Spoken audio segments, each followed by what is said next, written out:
আসসালামু আলাইকুম। আজকে আমার এই ভিডিওটা আ বিষয় হচ্ছে যে বিএফএস গ্লোবাল যে ইতালির অ্যাপয়েন্টমেন্ট নেওয়ার জন্য যে প্রসেসটা আছে, সেটা আমাদের যে নতুন নোটিশ দিছিল যে আ আমাদের এখন যাদের আর্জেন্ট আ অ্যাপয়েন্টমেন্ট দরকার তারা মেইল করবে। তো এটা নিয়ে অনেকেরই অনেক রকম ধারণা, অনেকেই টেনশনে পড়ে গেছেন। এখানে আ যেমন নিউ অ্যাপয়েন্টমেন্টের ক্ষেত্রে অ্যা অনেকেই ওরা একটা খুলাসা দিছে যে যারা মেইল করছেন তারা ডেফিনিটলি একটা অটোমেটিক মেইল পাবেন।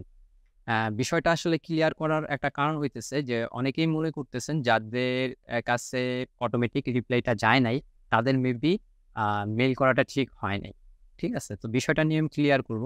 আ তো আ যদি ১ম এ এখানে অ্যা আ এ ২য় এপ্রিলে যেই কথাটা বলছিল, সেখানে আমরা সবকিছু আ ২ এপ্রিল তো রিসেন্টটা দিছে। আর যে আমাদের ২৮শে মার্চ যেটা দিছিল, সেখানে বলছিল যে তারা একটা আমাদের ফরমেট দিছিল। এই ফরমেট অনুসারে আমাদের একটা ওয়ার্ড ফাইল কিংবা এক্সেল ফাইলের ভিতরে আমাদের প্রয়োজনীয় ডাটাগুলা ফিল আপ করে একটা মেইল করতে বলছিল।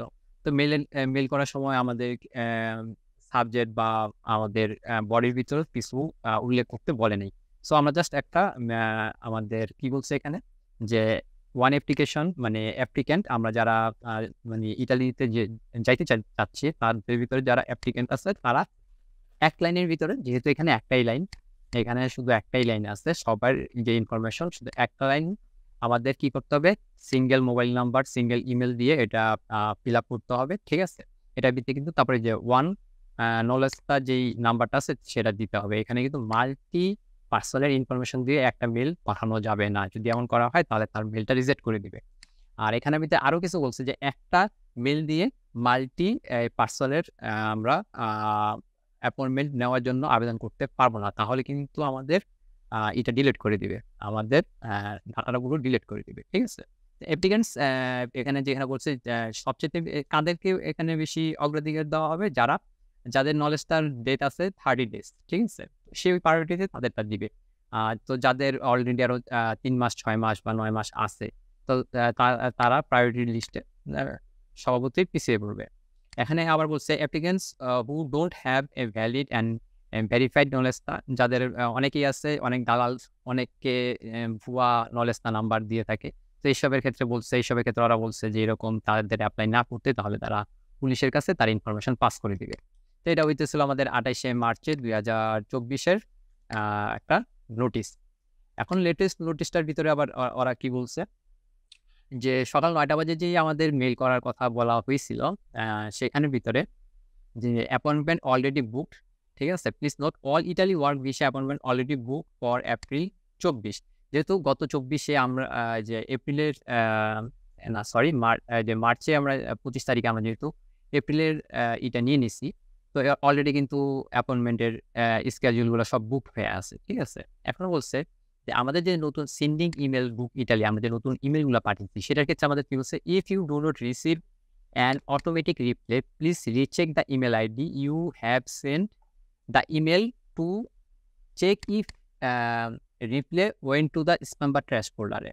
এখন ওরা বলতেছে আমাদের অটো রিপ্লাইটা হয়তো ট্রাশ ফোল্ডারেও আসতে পারে কিংবা হইতে পারে ইসেতেও আসতে পারে। ওটাকে কি বলে? আম আ ট্রাশ ফোল্ডারে তো যাবে না। ডেফিনিটলি স্প্যামেই যাবে।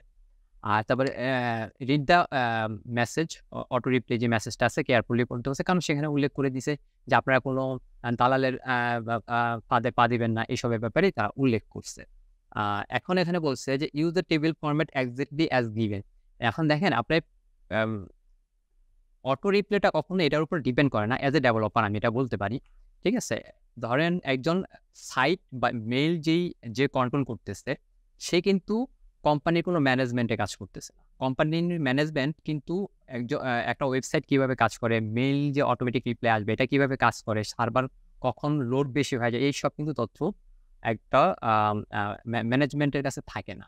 তো এখান থেকে তারা জাস্ট নরমালি একটা নলেজে বলে দিছে যে আ হয়তো এই এ আ ভুলগুলার কারণে আপনার কাছে আপনার হয়তো মেইলটা যায় নাই বা আপনি অটো মেইল ডেফিনিটলি পাবেন। এই কথাটা তারা নোটিসে বইলা দিছে। কিন্তু নোটিসে বইলা দেওয়ার কারণে অনেকেই পাগল হয়ে গেছেন যে হয়তো আপনাদের আপনার এই যে নতুন যেই আর্জেন্ট যেই ভিসার অ্যাপয়েন্টমেন্টের সিস্টেমটা আছে সেটা মনে হয় আপনারটা কার্যকর হয় নাই। আপনার মেইলটা হয়তো তাদের কাছে যায় না। আসলে তা না। বিষয়টা হইতেছে সার্ভারটা কিভাবে কাজ করে? যখন আমরা উম ইমেইল করি বা কোনো যদি কিছু চেক করতে যাই। নরমালি খেয়াল করেন, আমরা বাংলাদেশী যারা আছি, আমরা খেয়াল আছে যারা আরো ৫ বছর আগে আমরা যখন এসএসসি বা এইচএসসি রেজাল্ট দেখতে চাইতাম, তখন কিন্তু সার্ভারের প্রচুর প্রেশার থাকতো। একজনের রেজাল্ট দেখতে পারতাম, আরেকজনের রেজাল্ট দেখতে হয়তো ৫ মিনিট অপেক্ষা করা লাগতো, ৭ থেকে ১০ মিনিট অপেক্ষা করা লাগতো। কারণ কি? একই সময় লাখ, লাখ মানুষ একটা সাইটে কিন্তু ভিজিট করতেছে। তো এর কারণে কি সার্ভার যদি আ বড়সড় সার্ভার না হয়ে থাকে, ছোট সার্ভার থাকলে সেখানে প্রেশারটা বেশি পড়ে, সেটা লোড নিতে পারে না। তো আমাদের কি সার্ভারটা বেশি লোড নিতে থাকে। এক্সাক্টলি সেম ভাবে ইমেইল সার্ভারটাও এরকমই কাজ করে। যখন দেখে তারা একই সময়ে প্রচুর ইমেইল আসছে। তারা তো ভাবছে যে মানুষ কতজন আর ইমেইল পাঠাবে। ১,০০০, ২,০০০ এরকম একটা মেইল পাঠাবে। কিন্তু তারা যখন দেখলো এখানে প্রায় ৭০,০০০ এর মতো মানুষ মেইল করছে, তখন কিন্তু সার্ভারটা কিন্তু আর লোডটা সামলাইতে পারে নাই। তখন কি হইল? লোডটা সামলাইতে না পারার কারণে ওরা কি করছে, ফার্স্টের কয়েকজনকে কিংবা মাঝে একটু পরপর যখনই সার্ভারটা একটু রিল্যাক্স হইছে, ঠিক আছে? নরমাল হইছে তখনই ২-১ জনের কাছে অটো রিপ্লাই চইলা গেছে। আর যখন সার্ভারটা হিউজ পরিমাণে হেভি ছিল যে প্রচুর মানুষ মেইল করতেছে। ওরা জাস্ট সার্ভারটা মেইল রিসিভ করতেছে আর পাঠাবে। মেইল রিসিভ করতেছে আর পাঠাবে। তো এই মেইল রিসিভ করতে সময় যে পাঠানোর ক্ষেত্রে কিছু সার্ভারের কিছু টেকনিক্যাল সিস্টেম আছে। সেই সিস্টেমটা যখন ওভারলোড হয়ে যায় তখন মেইলগুলো অটো রিপ্লাই হইতে পারে না। ঠিক আছে? অটো রিপ্লাই করার ট্রাই করে কিন্তু তখনও সার্ভারটা লোড হওয়ার কারণে একসাথে ২ টা কাজ করতে পারে না। অটো রিপ্লাই এইজন্য আপনারা পান নাই। এর মানে এই না যে আপনার ইমেইলটা তার কাছে যায় নাই। কথা বুঝতে পারছেন? আমি কিন্তু এক অ্যাম অ্যাম অনেকগুলা মেইল পাঠাইছি। আমিও কিন্তু পাই নাই। কিন্তু যখন আমি জিনিসটা বুঝতে পারছি যে অটো রিপ্লাই আ আসে নাই কেন? যেহেতু আমি ডেভেলপার আমি বারবার বলতেছি। যেহেতু আমি ডেভেলপার আমি জিনিসটা বুঝতে পারছি। তো আমি কি করছি? মেইলগুলো আ কয়েকটা মেইল আমি সন্ধ্যার পরে পাঠাইছি। তখন কিন্তু অটো রিপ্লাই আমি পাইছি। ঠিক আছে? তো আপনারা যারা আ মেইল করছেন টেনশনের কোনো কারণ নেই। আপনাদের নরমালি যেভাবে ওরা মেইল করতে বলছে আপনারা যদি সেই রুলটা মেইনটেইন করে থাকেন, লাইক পিডিএফ এর ভিতরে যদি আপনার একটা লাইন এরকম আছে আর এখানে আপনার নাম, আপনার লাস্ট নেম, আপনার birthday date, passport number, mobile number, email এবং নলেজ বা নাম্বার এগুলো যদি আপনার ঠিকঠাক দিয়ে থাকেন আর মেইলটা যদি আপনি জাস্ট এরকম পাঠিয়ে থাকেন, আমি যদি নরমালি দেখাই, দেখেন যদি নরমালি আপনি এরকম পাঠাইয়া থাকেন, ঠিক আছে? তাহলে আপনার কোনো টেনশন নাই। দেখেন আমি জাস্ট আর্জেন্ট অ্যাপয়েন্টমেন্ট দিছি। আপনারা শুধু অ্যাপয়েন্টমেন্ট দিতে পারেন। নো প্রবলেম এখানে কোনো প্রবলেম নেই। এটা জাস্ট সাবজেক্ট। আপনি জাস্ট এখানে জাস্ট ওয়ার্ড ফাইল এড করছেন। আমার কিন্তু বডিতে কোনো টেক্সট নাই। ঠিক আছে? তো এভাবে করছি আমি কিন্তু একটা রিপ্লাই মেসেজও পাইছি। রিপ্লাই মেসেজটা কিরকম সেটাও যদি আমি দেখাইতে চাই, তাহলে দেখে নেন।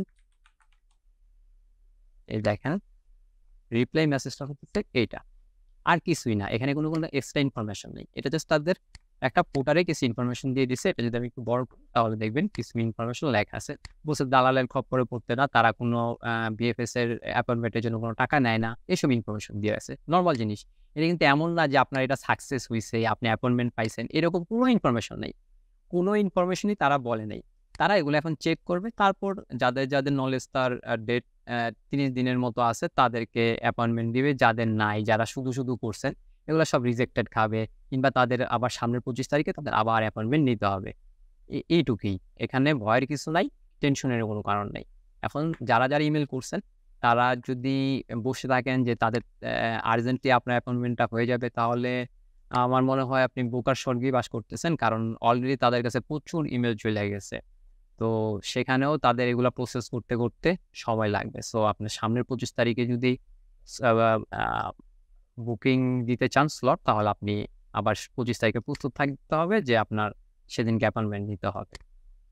এইটাই আমি আর সামনে হয়তো আরো ভিডিও আপলোড করতে পারি VFS নিয়ে যারা অ্যাপয়েন্টমেন্ট নিতে পারতেছেন না, কেন পারতেছেন না? আ ওই সময়ে আপনাদের কি প্রবলেম হইতেছে? এই নিয়ে আমি বিস্তারিত একটা ভিডিও ইনশাআল্লাহ আবার ভবিষ্যতে করব।